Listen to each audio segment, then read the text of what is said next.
Esteban, thanks for joining. Thank you so much, Dan. This is a pleasure. I'm excited to get into it with you. Same with you. How are you? I'm good. I'm good.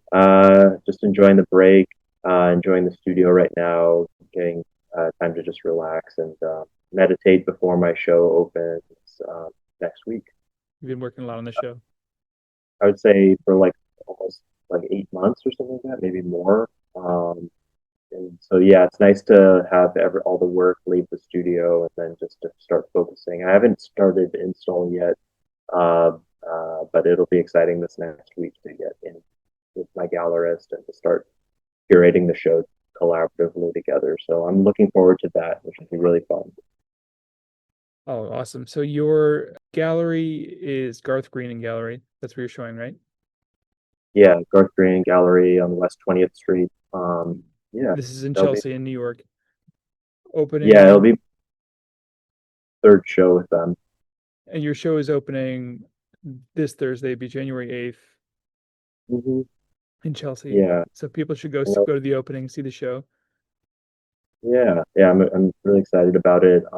And any chance to get to show new work in New York is like very anticipatory event that just is really exciting.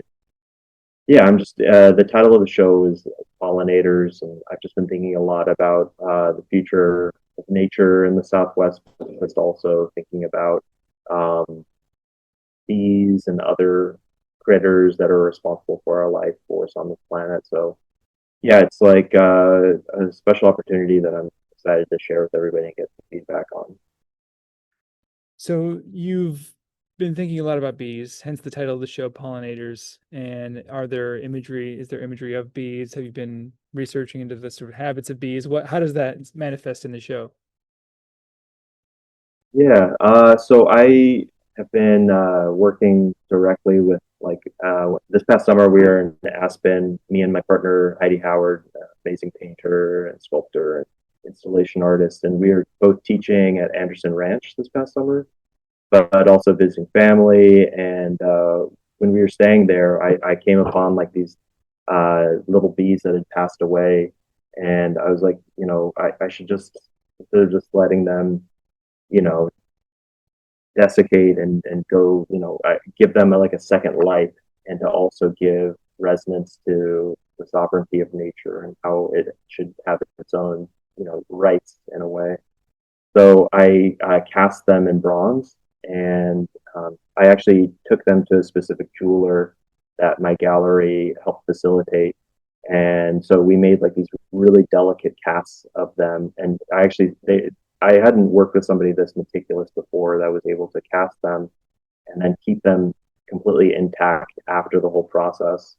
So I have like direct molds of them that I can make, multiple lives of them. And so it's like three-dimensional bronze frames and three-dimensional native plants from the Southwest that are hybridized in form with plants from the Northeast.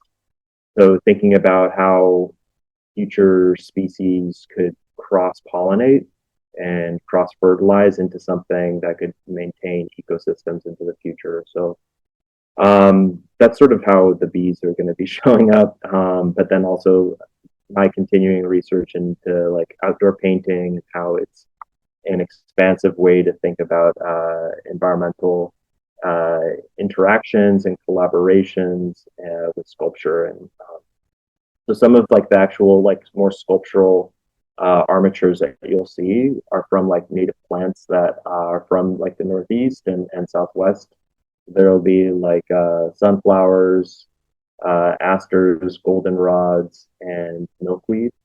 So Um, this is imagery in uh, your paintings. Imagery in the paintings, and then also lost wax, direct burnout sculptures as well too Of these plants of these plants. Yeah, and of the bees. and of the bees too. Yeah, yeah, and it's interesting hearing about like how important you know I've been researching just about how significant they are to our ecosystems, but how in New York State, New York has banned pesticides from being in use. So that's a way to help protect pollinator species and to think about ways at which painting can advocate for other forms of life outside of our own is something that I'm interested in. Just seeing other perspectives through landscape painting that's not anthropomorphic, but something else is something that I like to hybridize and to be a host for through my work. You work a lot from life. You're taking your easel out to a certain place and you're painting that location directly often, right?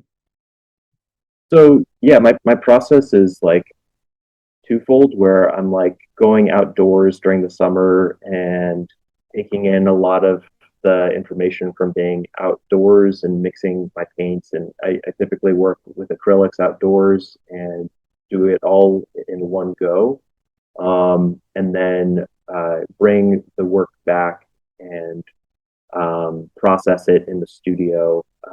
And actually, when I was in grad school, I would have like this twofold approach of remembering my dreams and keeping a dream journal, and also like going outdoors and painting from observation and then fuse them together sometimes. I feel like more and more over time, that's kind of been more of a sublimation or like a base to the way that I work of thinking about how I can create, like build up the hand-eye muscle memory of working outdoors, and then also use it to think about my own unconscious and to use the and bring that out, from inside out in a way, and then outside in with my outdoor painting. So you might start a painting on location, outdoor in plein air, and then during that process, are you working just from life, or are you also using these sort of sublimated imagery or unconscious imagery? Is that working its way into the paintings into the studio, or while you're still on location? Yeah, I think it starts out from going outdoors and just letting the environment speak to me, thinking about like the history of the Southwest and all of its complicated history of exploitation, but also indigenous resilience, and to let that kind of be the background, but to just also exist in the space and to just like let it speak to me, and to kind of use some of like my more representational training to kind of get the viewer on the same establishing point of my narrative, and then to then deconstruct it and to have it be more about the material history surrounding the choices that I'm doing on the canvas as well too. So why is it important that you go to that location rather than taking just a photograph, for example? Yeah, I feel like for me, there's so much existential and climactic experience that gets transmuted into me when I'm there, that you can't really register necessarily in a photograph. There's like when you're outdoors, maybe there's like a huge gust of wind that just like knocks you down, but also mingles the very subject into your objectification of the subject and mingles into the wet paint, or just the way the sun is exposing the color of the paint much more differently, like the way that the Impressionists discovered their own experiences with color once it was put into a tube and through the Industrial Revolution.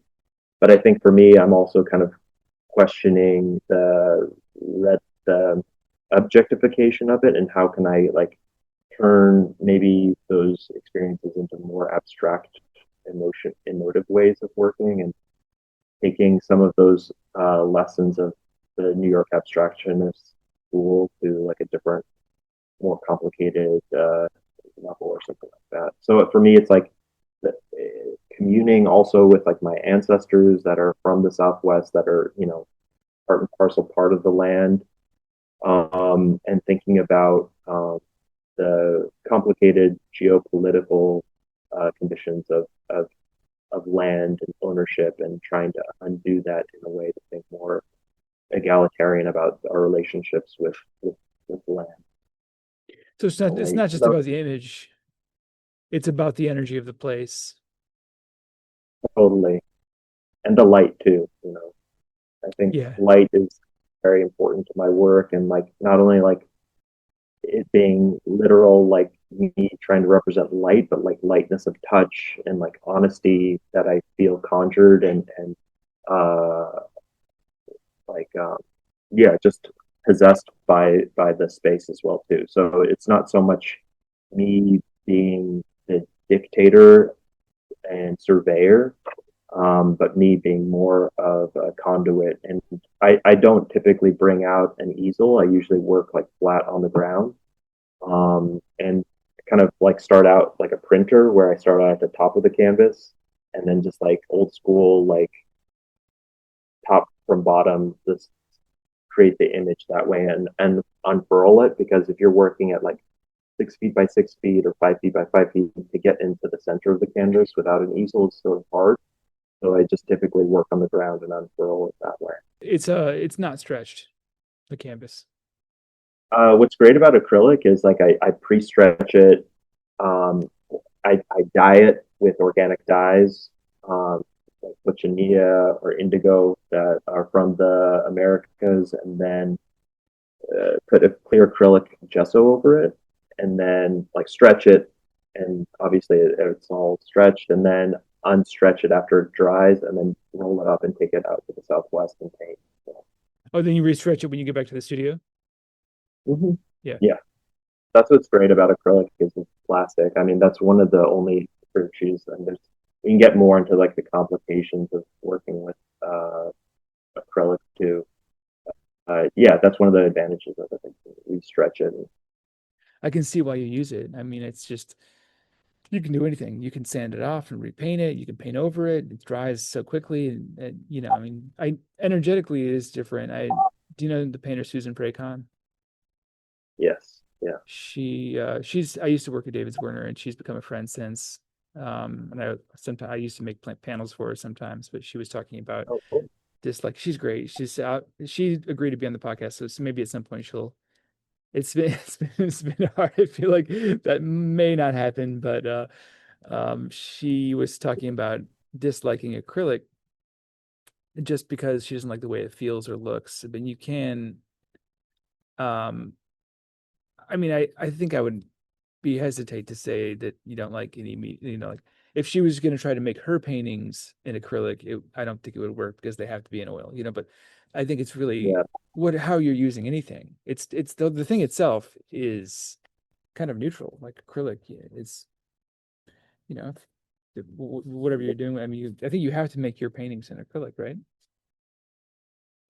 yeah. I mean, there's some speed, and also when I'm outdoors, I can't usually work this large in oil, and have it all like dry by the time like a national park closes, so I can then roll it up and take it with me.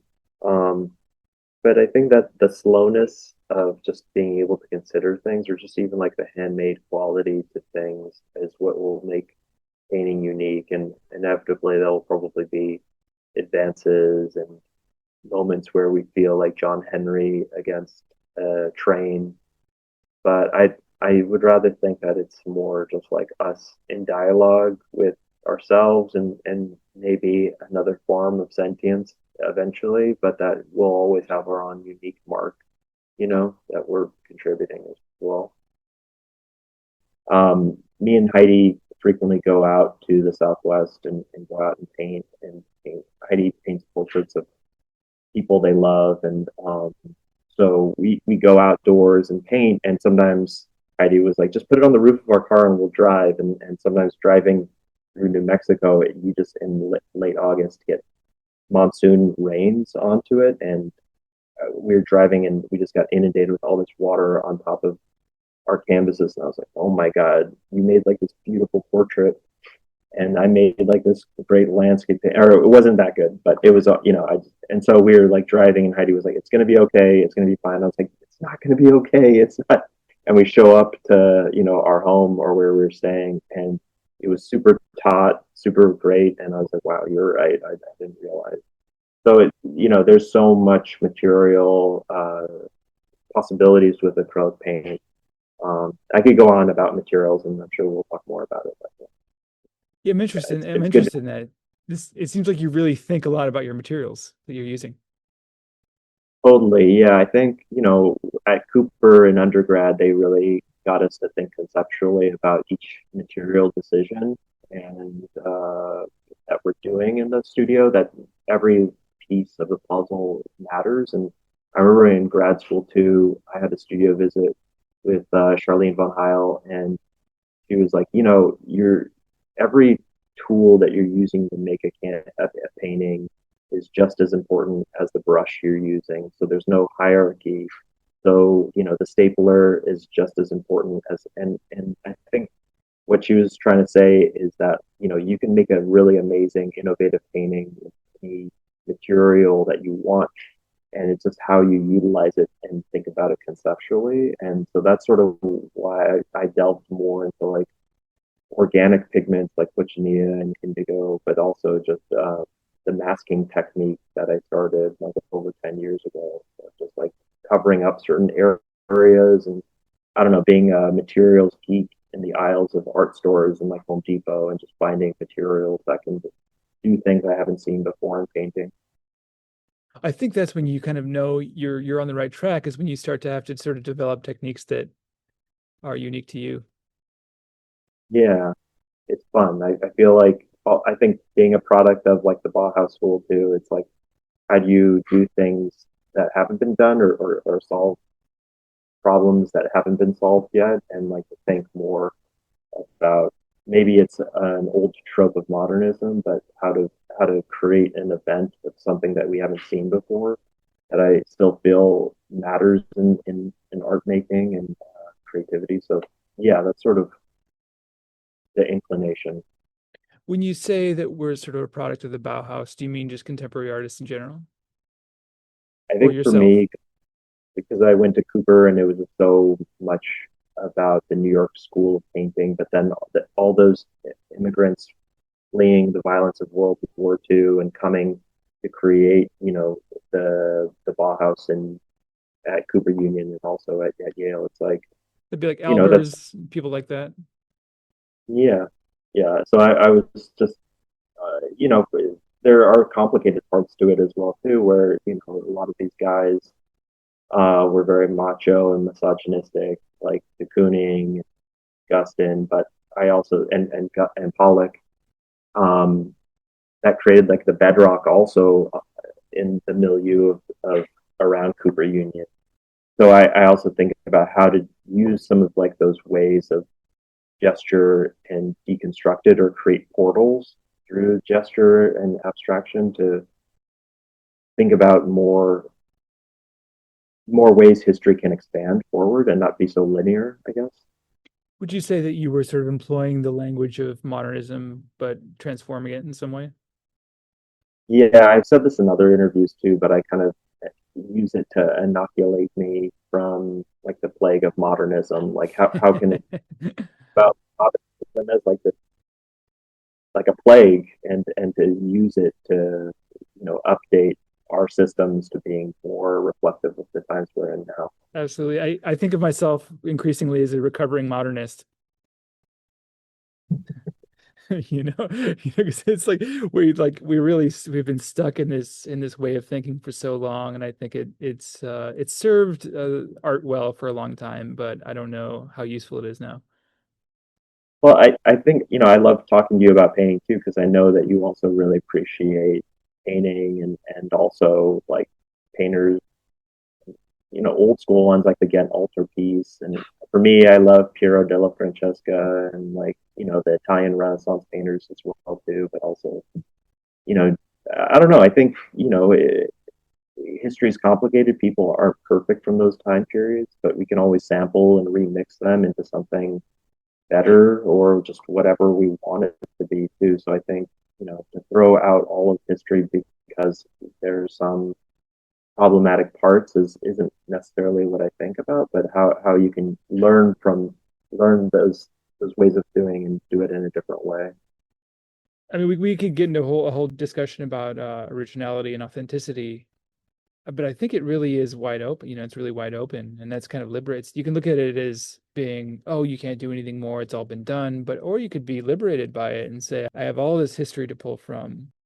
Yeah, I think too, some parts of like indigenous history, like Mesoamerican history was just like taken too.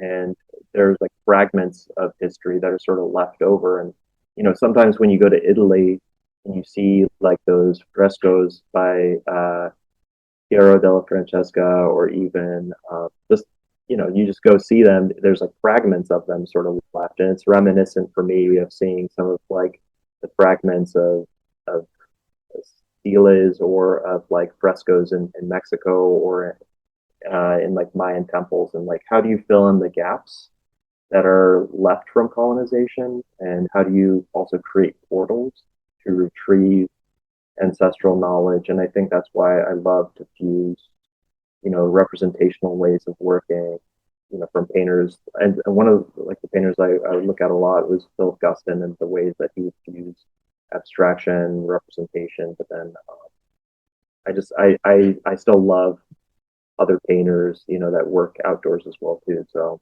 anyways, I just think about ways at which like you can use these different ways of working, uh, both representationally and abstractly. In a way, you're sort of recovering this lost history in a sense when you do that with indigenous Yeah, art. A lot of it's been just even stuff that wasn't colonized. So much of it's destroyed. I was looking at this Van Eyck Annunciation painting, and only one of the panels survived. And then the Ghent altarpiece, of course, much of it is one panel was destroyed during World War II, and it was in Germany for a while. Then it was recovered, and then there was an assault mine during World War II, and very damaged, and still being. There's a lot of conservation happening on that now. But what think about all the art that we'll just never see, or even the context. What was the context? So the stuff that you might be looking at, pre-colonial art, what was the intention behind it? yeah.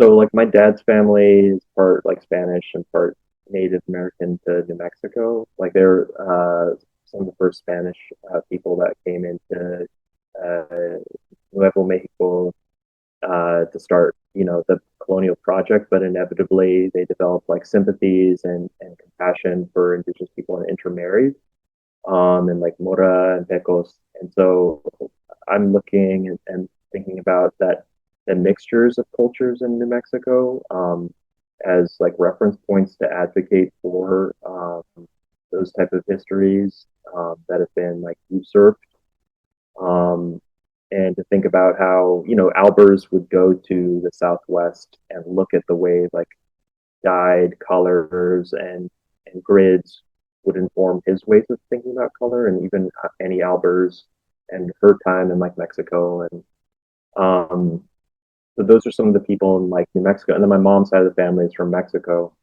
So I also think about like those reference points of uh, you know Aztec and Mayan ways of making, and thinking how inextricable like art was with culture and storytelling. And I don't know. And so lately I've been kind of like looking at artists that were delving in it. One of them has been like Anna Mendieta, who I was really influenced by. But I mean, to go back to Guston and like painting, like he spent time in Mexico doing the Mexican muralism, or like studying with and working on murals there. So I think there's just really interesting contributions to art that have not really been spoken about. But they did that show at the Whitney. I think it's like Viva Americana. That was really cool. That I don't know. I think there's more and more attention that's going towards it, and I don't know. I'm just interested to see what's possible in painting. You might look at Aztec or Mayan art or pre-colonial. How might that manifest in your work?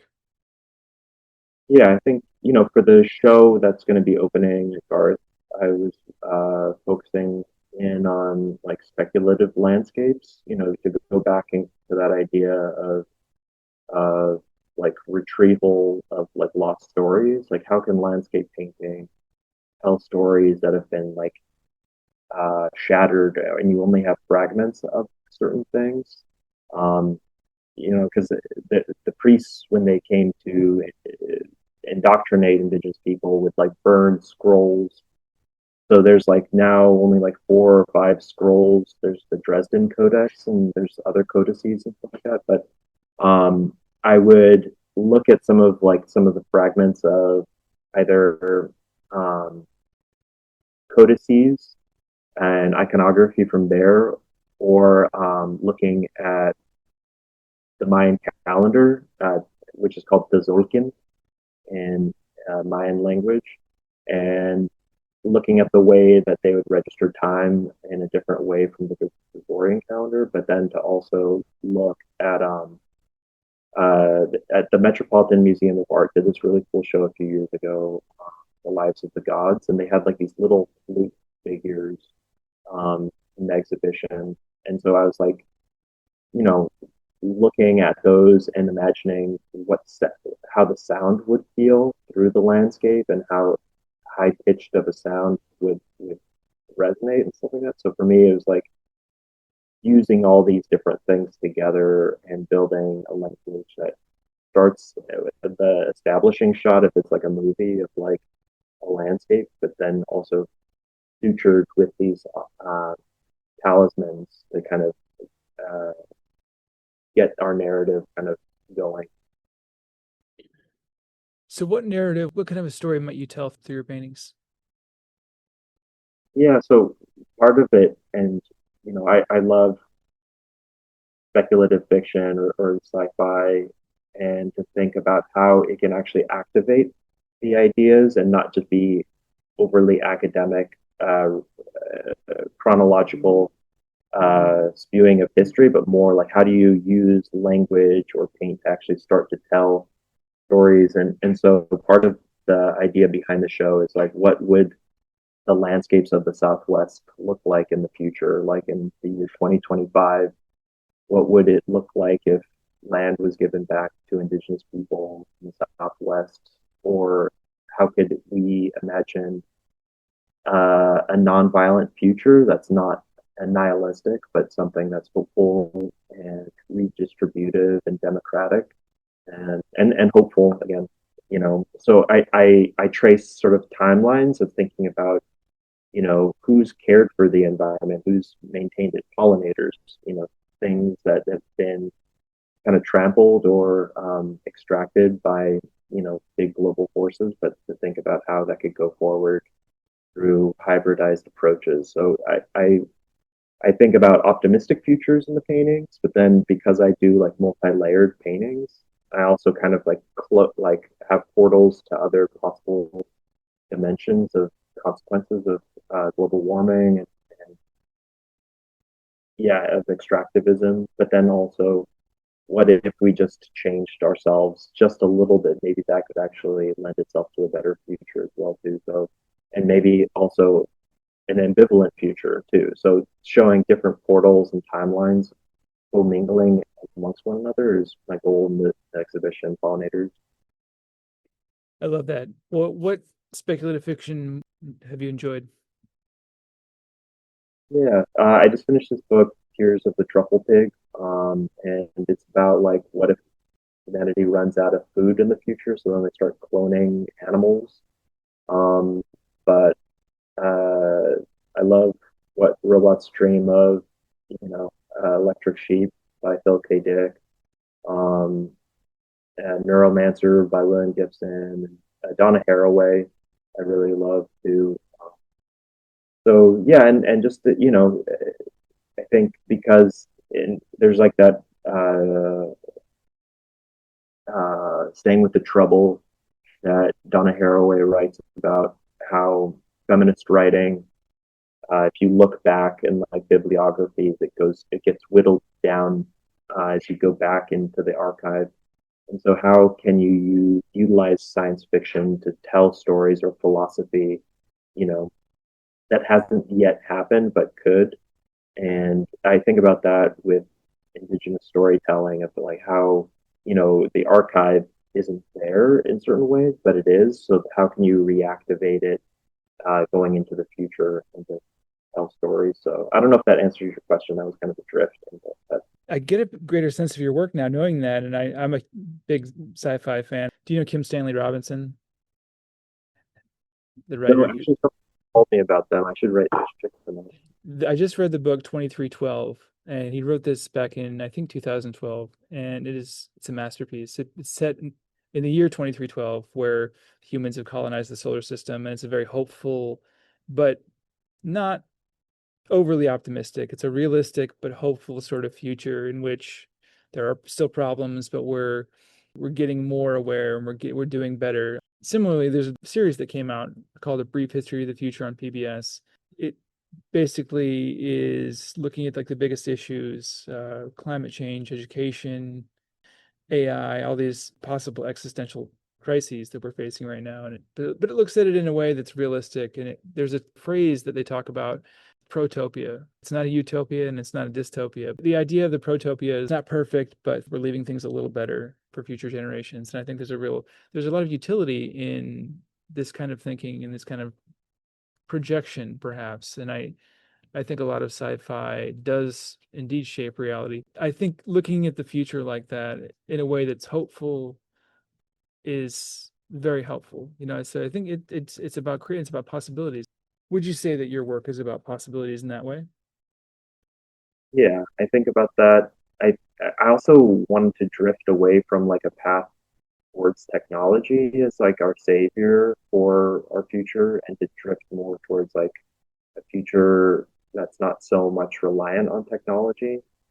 And maybe technology is actually ecological, and the way at which we just listen to and give rights to rivers, to give rights or like self-determinacy of the way rivers flow and the way that critters, four-legged and whatnot, choose to just build in and relations with one another. So that's one thing. But yeah, it's totally like kind of positive. And I think I kind of came from a family of community organizers, but I think also being with like my partner Heidi through their process of doing portraits, Heidi taught me a lot about just building community and in the New York art world, and just how important it is, especially right now with all the conflicts that we're experiencing, like how community will really matter for getting through all the challenging times and just to keep hope alive. So for me, it's like even even when you're facing the worst, how do you kind of just keep going? And I think it's reflective of who you surround yourself with, and to just be a host for like enthusiasm and not ambivalence or neglect or something like that. I think it's more important than ever to have a strong sense of community. And I think art is also more important than ever. But yeah, it's important also that I tell my students something. Tell them it's like the community that you have around you guys right now is what will help you in the future. Of just encouraging and keeping you going. So just getting rid of the competitiveness amongst one another. And I actually feel like it's better with the students now. I feel like they're just so encouraging and uplifting towards one another, that I don't really need to drill that into them. And that also gives me hope too, that they're just, seeing themselves in one another more. So, I think there is a shift in consciousness right now in a good yeah, way. I mean, it's easy to look at the negative stuff and say, oh, this on a political level, oh, it's this bad and what, but really, there's a lot of positive change. Just even over the past 10, 15 years, I've noticed a lot of good changes. And younger people, they're not drinking and smoking as much. They seem to be kinder. The language isn't so harsh. They're not as prejudiced, I think, in general. I mean, I'm generalizing here, but when I grew up in a small town in the Midwest, mostly white people, and it was people said some nasty stuff. It's like that was kind of like normal in a weird way. And it wasn't until later that I realized how abnormal that how toxic that really was. That language. I mean, language is so important, and who you just as you said, who you surround yourself with is incredibly important. I mean, I keep saying this over and over that consciousness is so permeable, but you really pick up the traits of whoever you're around. yeah.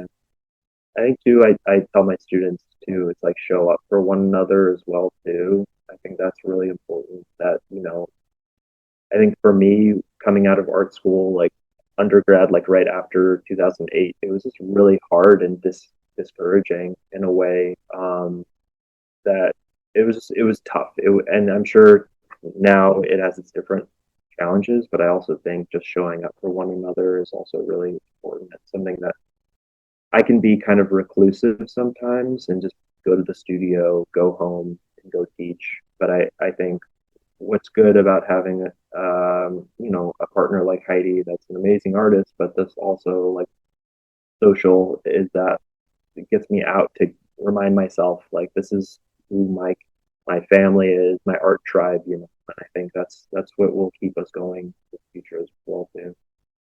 So are you teaching at Columbia? I just got done, and that was a great semester. I taught like an abstract painting class, and then I also teach at SUNY Purchase. And you went to Taught grad like a school at big, Columbia as well, right? yeah, yeah, yeah. That's where me and Heidi met, and we just had a really good time. It was like 2012 to 2014, and it was like a big conversation around like kind of fast painting and like provisional painting. And so we kind of came up in that milieu. But then I think as the time went on, we started to like question those things and start to build our own vocabulary on painting. And we kind of came out both. I mean, we built a really strong cohort of painters and sculptors out of our year that we still hang out with. Um, but I think, I came out of it doing a lot of observational paintings, and Heidi is doing, portraits of people they love and care about. And I think that honesty that comes about from observational painting is something that we both really care about. And I think now, we have friends like Victoria Roth and Anna Glantz and Owen Westbury that we went to school with, that are had their own like pathways that they kind of followed. But it is interesting how the connective tissue and community of grad school can be something really amazing and expansive, and not just driven on careerism, but something that's like, I don't know, envisioning something better. I don't know. It was just a lot of fun. We really late talking about painting and paint late and just party and paint. It was a really really good time. We had a great group of people that we'll hang out with today. It must have been interesting going to Columbia because you had people like Dana Schutz and Barnaby Furness and all these guys. I think Barnaby went there, right? You had a kind of, I don't Did know, but people, or Mark Handelman, or people that were really exploding right out of grad school. So there must have been in one's mind going to Columbia, you must have kind of thought, well, maybe, like these guys did it. It's possible that you could have a career in art, right?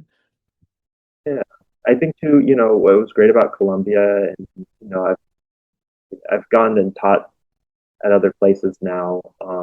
What was great about our time there, because like Dana Schutz was our mentor, he was like so generous and so open about the way her painting practice unfolds, but then the philosophy that she was into reading and the writers and the community. She just like be very open and to take away the hierarchy of the art world and just hang out and talk about painting and geek out about painting. And that was like really like just something, it seems kind of simple, but it's actually really amazing to get to experience with somebody like that who's an amazing painter.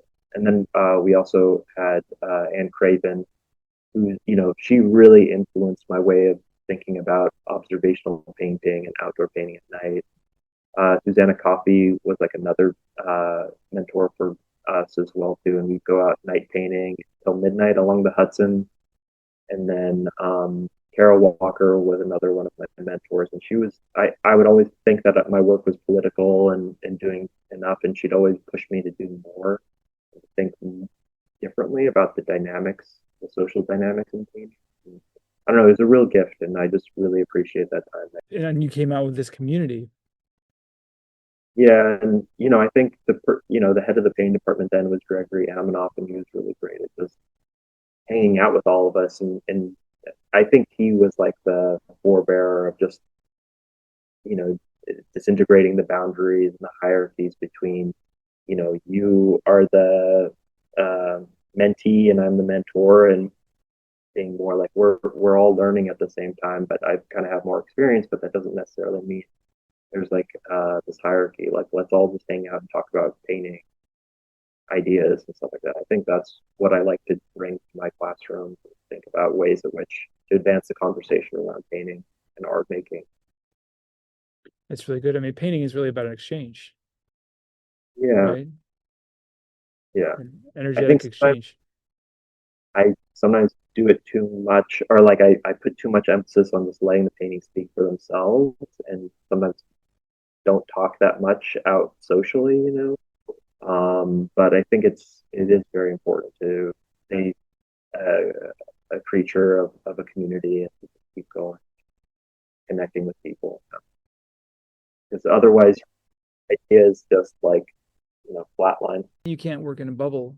We're so lucky to be here in New York. We have access to basically any night of the week. You could go out and meet new people that are making interesting art. You know, it's like you sort of take it for granted. You think, oh well, whatever. I mean, of course you do have to be very, you have to focus on your practice. You're here to be an artist as well, not just socialize, but there's a balance, of course. I have an aunt that lives in rural Washington and she doesn't have a community. So I see how difficult that could be. If you're just working alone in the middle of the woods, you're just not. You got to connect. It's really about connection. I'm really grateful to be in New York and also for these conversations because I learned so much and I think about it and it enriches me and hopefully other people can benefit from it. I always thought teaching was one of the best that, I had such great teachers in my life and I think so many people have benefited from that relationship, and it's a sacred duty, I think. But not just teaching formally, which is amazing what you're doing in actual class.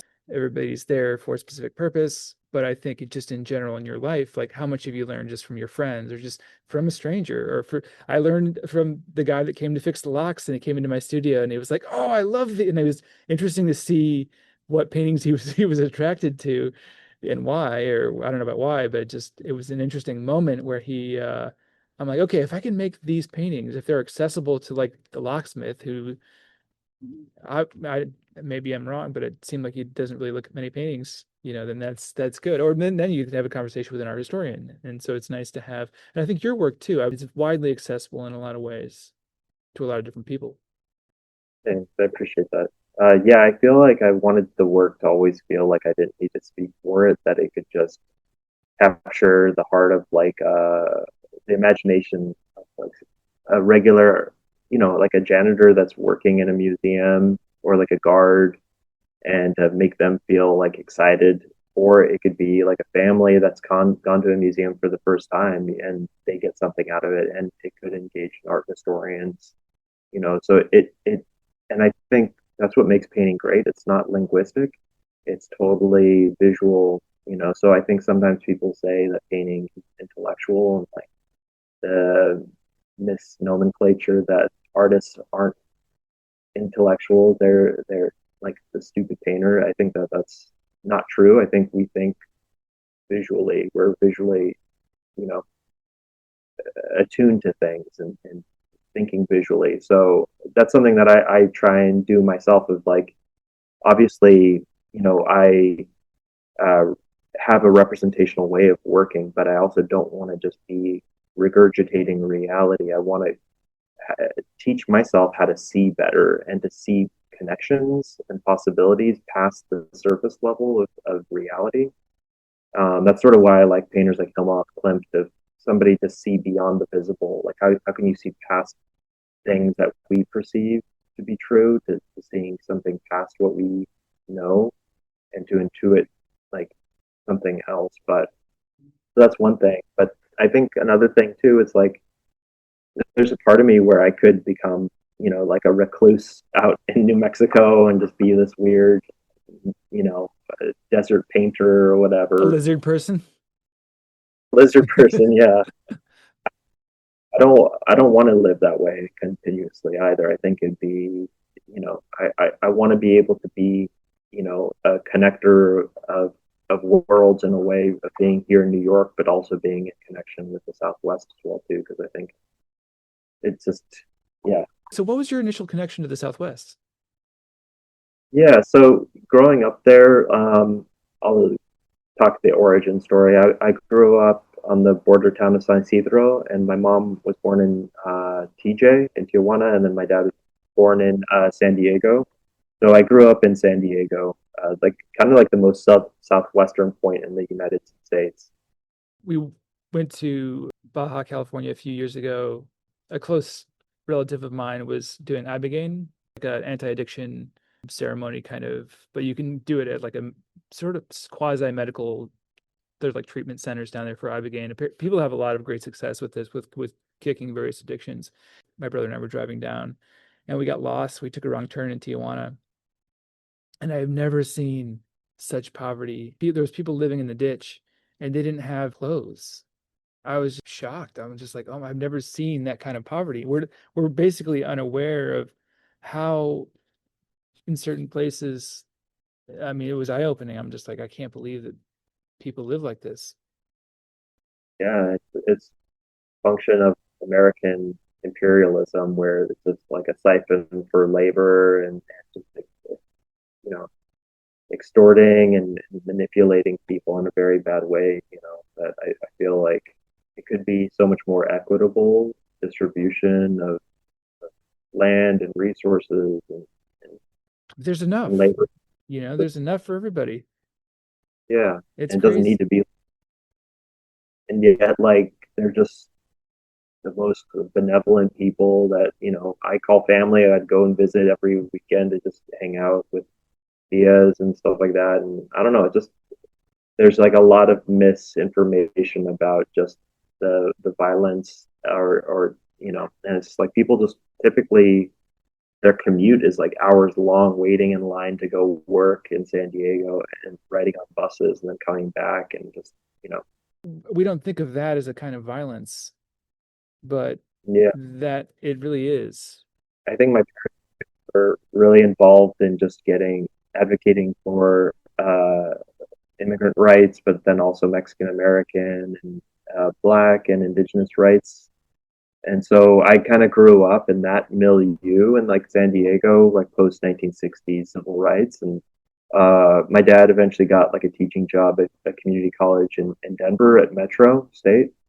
So we moved to Colorado, and I grew up going back and forth between San Diego during summers and then being in Colorado. And I did like this Denver School of the Arts. It was like a magnet art school for like sixth graders to 12th graders. And that's really where I started to get infused with observational painting. And also, we'd spend half the year also learning sculpting techniques and stuff like that. And I really hated doing the sculpture. I just wanted to learn how to paint. But it was actually, now looking back, it was very germinal to how I think about my painting.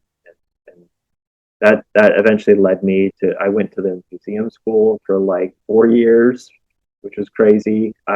I couldn't afford to go to school there, but I was able to just like keep a studio there for like 2 years until like I applied and got into Cooper Union. Was that in Colorado Museum School? No, it was in Boston. It was crazy. I lived in Boston for 4 years before I started Cooper Union in 2007. So it was good, but it was also like taught me a lot about advocating for myself and how art schools back then were run. And so just I think when I got into Cooper Union, I just took it like I really appreciated it a lot more So basically, than if you I were you moved to Boston to go to the museum school, and kept applying to Cooper and got into Cooper eventually, and then went to Cooper and yeah. then Columbia. Yeah, yeah. I was there for 4 years. I applied to Cooper twice. The first time I didn't get in, I was so bummed. But I remember somebody, my old professor, gave me the book, The Success and Failures of Picasso, and he was saying like, you should read this because even in failure, you can learn so much more than sometimes success. And I read it and I was like, okay, I got to keep applying. I got to keep trying and not give up. And that really helped me, you know, get into Cooper, I think, in a way. And so then in Cooper, you really took advantage. Yeah, actually, my first teacher there was also Dana Schutz, who was like amazing, mentor back then. And then coincidentally, she was also teaching at Columbia when I went there as well. And they had great teachers. Bobby Bordeaux and Jason Fox were also my professors there, and Josiah Booker. So I think it just helped me get the time and space to just really develop my work. And I don't know, I couldn't have been where I'm at now without that.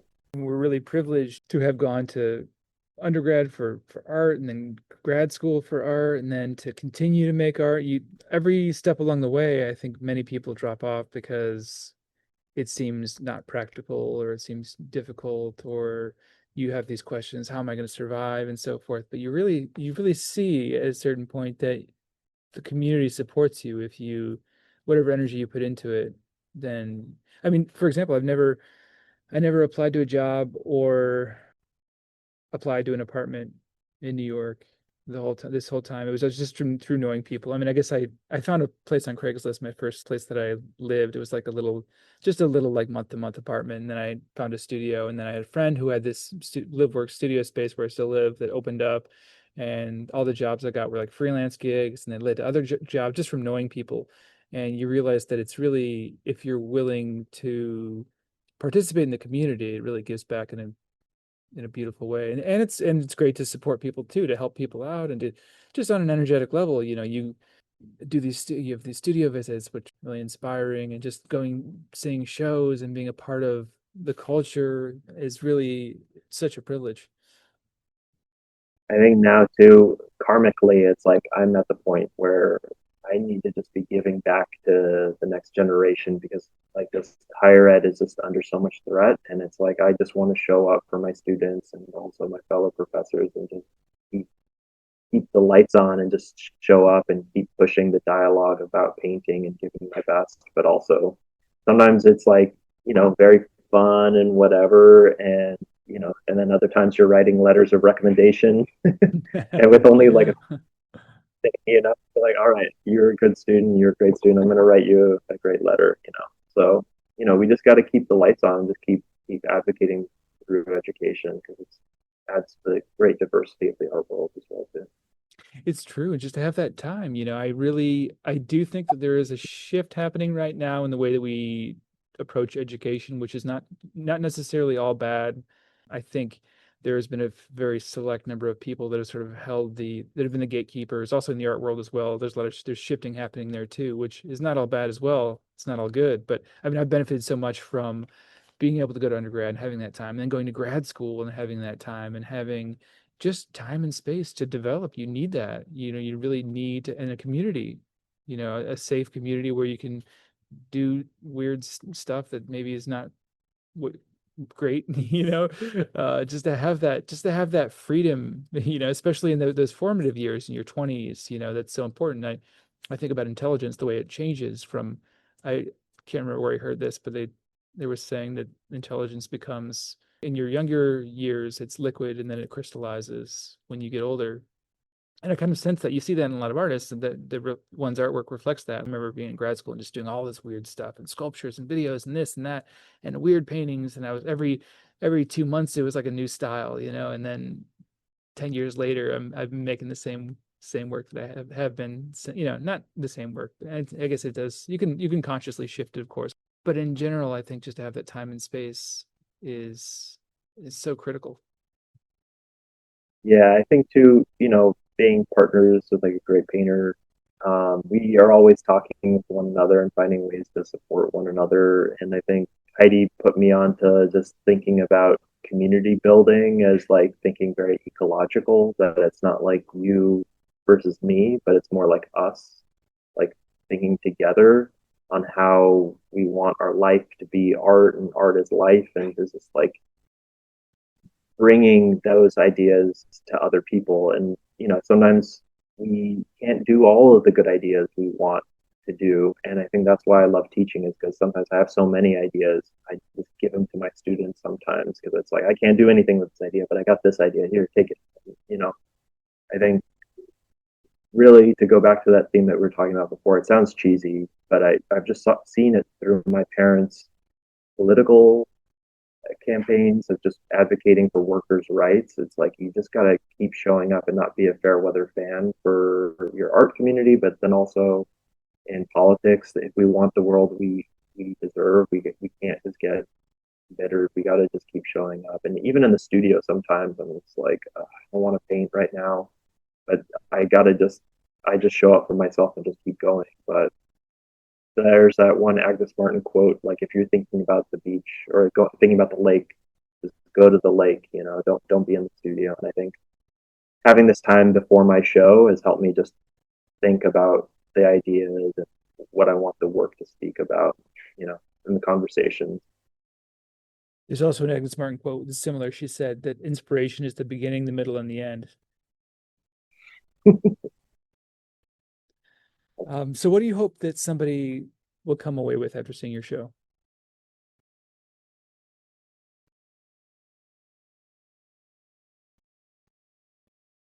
I think like joy or happiness or just like resilience.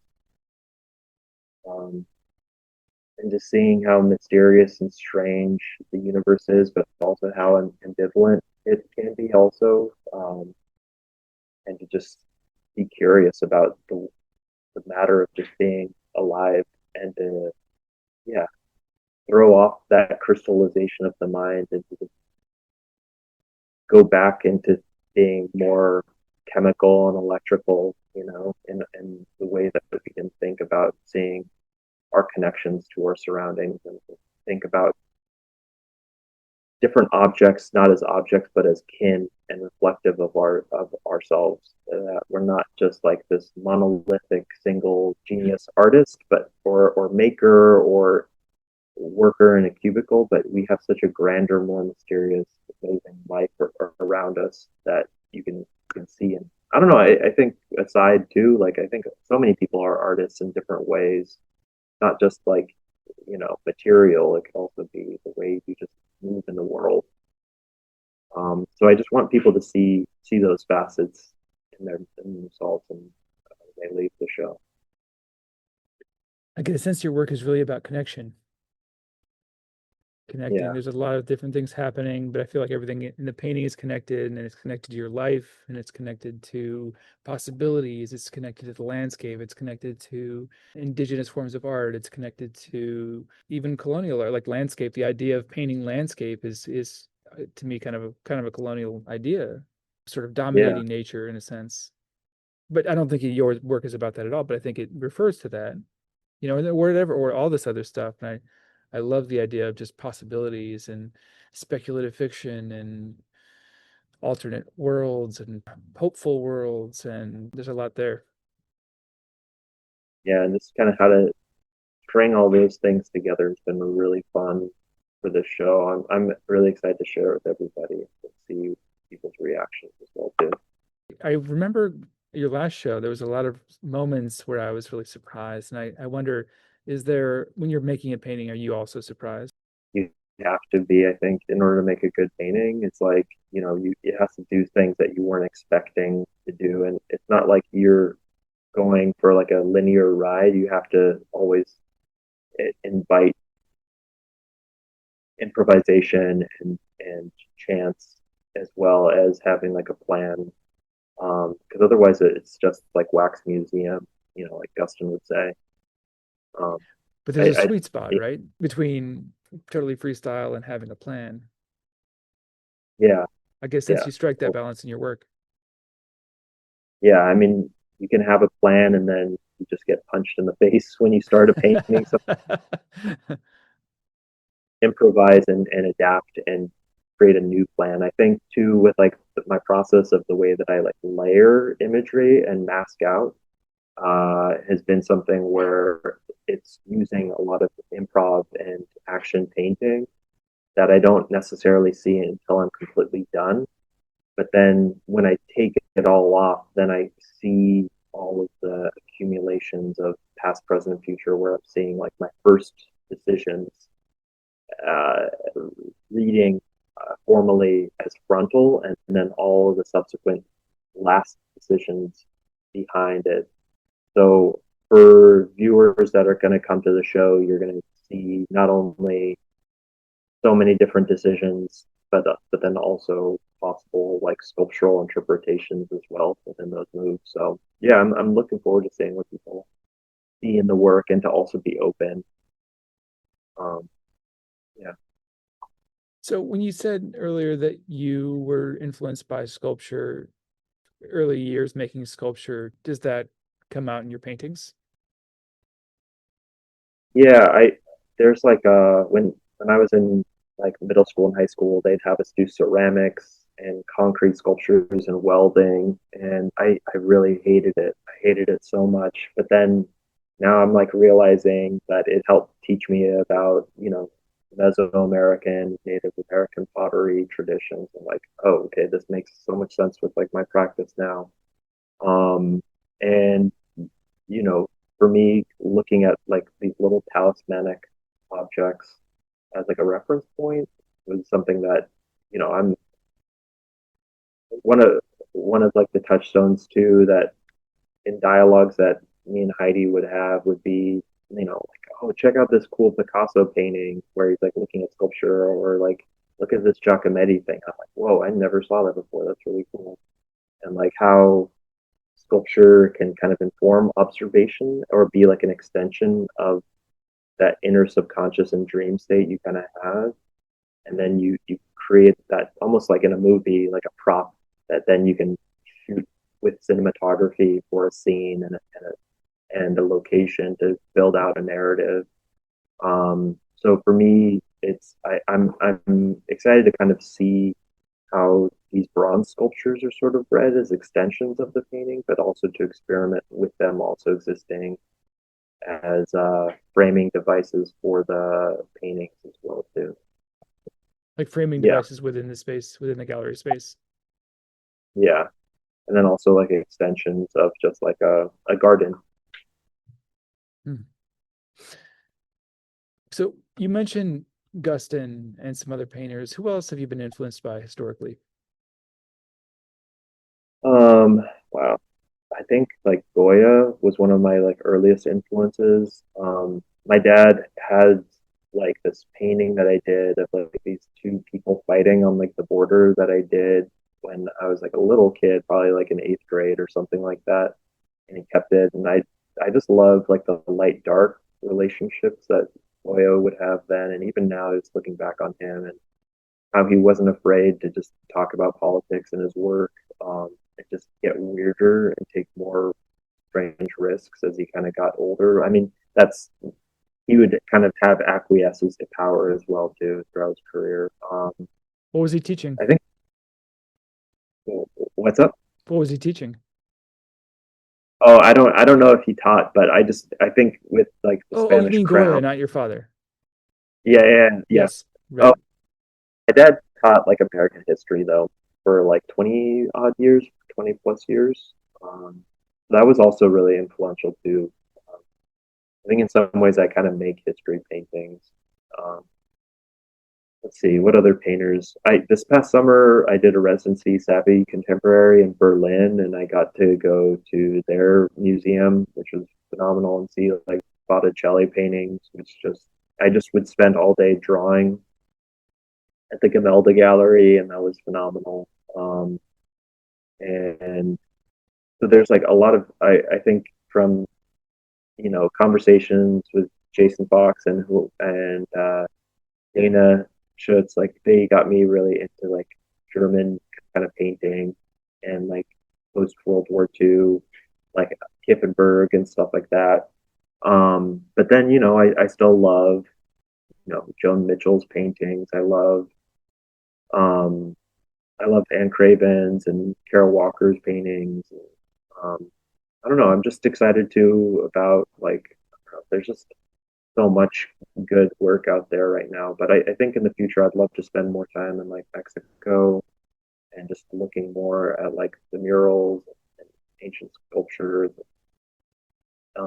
But to always have like my home here would also just be like a great way to see amazing art, and getting to go to the MoMA to see that Wilfredo Lamb and Solo show is really fun too. So yeah, I think I really respond to your work because it's coming from a place that I understand, like on a cultural level, like, oh yeah, cool. Like I love these little worlds. And like I feel it's very much like world building and there's all these the similar painting references that I came up with or that I grew up with, I should say, like as an artist. Like I remember back in the 2000s, sort of when we came up, Columbia was really shaping. They still do, and they still have, I'm sure, when you went too. But like Dana Schutz and those Mark Handelman and those people really shaped the painting culture in my view at that time. Yeah, I feel like they really informed just like the way that I think about things, and just like having the studio visit with Mark and him getting me to think about light in landscape painting was like this complicated indoctrination of manifest destiny was so influential for me. Yeah, it was a really special time. And I just want to create that type of environment for my students now, so then they feel excited to keep the torch going. That's really good. And it's good work you're doing. No, it's important. And I think it's hard because it's not one of those things that you don't know like how students are going to be affected by it. It could be years later, right? Yeah, yeah. And you just got to show up and just do your best for them and see what happens, you know? Mm. Well, Esteban, it's been a real treat talking to you. Is there anything else you'd like to add before we go? No, thank you so much, Dan. And yeah, everybody come out to Garth Greenan Gallery for pollinators. It's up till February 21st. So from January 8th to February 21st, pollinators at Garth Greenan. You should definitely see your show. All right, Esteban. Thanks again.